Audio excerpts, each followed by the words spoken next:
The Imperial State Crown is one of the crown jewels of the United Kingdom and symbolises the sovereignty of the monarch. It has existed in various forms since the 15th century. The current version was made in 1937 and is worn by the monarch after a coronation ceremony and during his or her speech at the annual State Opening of Parliament. It contains 2,901 precious stones, including Cullinan II, the second largest clear-cut diamond in the world. History. St. Edward's crown, used to crown English monarchs, was considered to be a holy relic, kept in the saint's shrine at Westminster Abbey and therefore not worn by monarchs at any other time. Instead, a great crown, with crosses and fleurs-de-lis, but without arches, was a king's usual headgear at state occasions until the time of Henry V,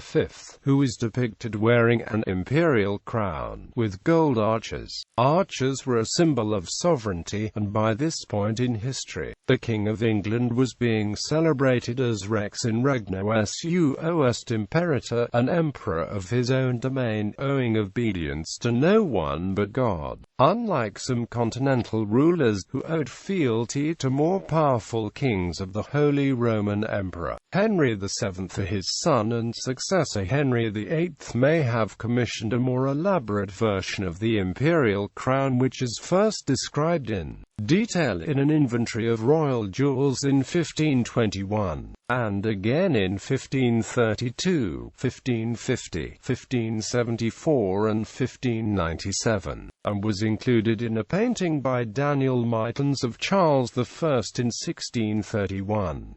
The Tudor crown had more pearls and jewels than its medieval predecessor, and the center petals of each of the fleurs-de-lis had images of Christ, the Virgin Mary and St. George. The crown weighed 3.3 kilograms and was set with 2 emeralds, 19 sapphires, 28 diamonds, 58 rubies and 168 pearls. Following the abolition of the monarchy and the execution of Charles I in 1649, the Tudor crown was broken up and its valuable components sold for £1,100. Upon the restoration of the monarchy in 1660, a new imperial crown was made for Charles II by Sir Robert Vyner. About 10 versions of the crown have existed since the restoration.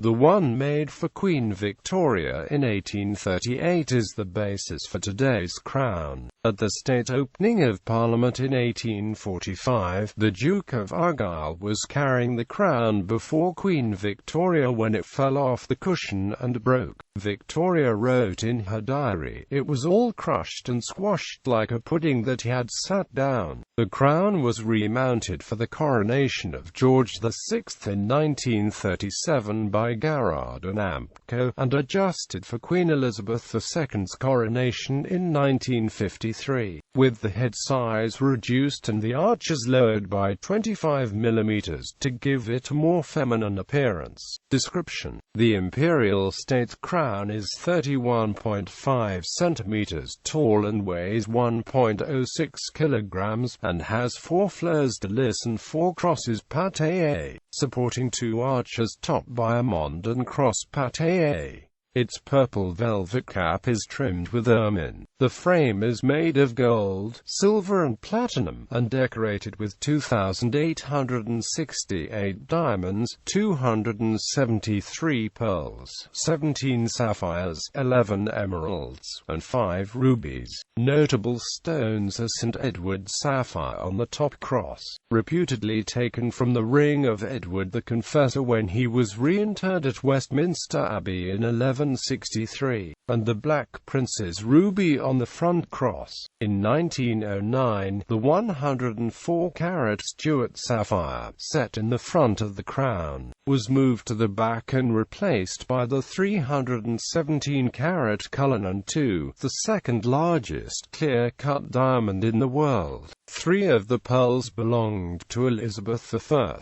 Usage: the crown is worn by the monarch on leaving Westminster Abbey at the end of his or her coronation ceremony. It is also worn at the annual State Opening of Parliament. Usually, the crown is taken to the Palace of Westminster under armed guard in its own carriage and placed in the robing room, where Queen Elizabeth II dons her robes and puts on the crown before giving her speech to Parliament. When not in use, it is on public display with the rest of the crown jewels at the Jewel House in the Tower of London. Gallery. Bibliography. Kenneth J. Mears, Simon Thurley, Claire Murphy. The Crown Jewels. Historic Royal Palaces. Aston BOOHHY1ZQ. Dale Hoke. Tudor Political Culture. Cambridge University Press. ISBN 9780521-52014-0.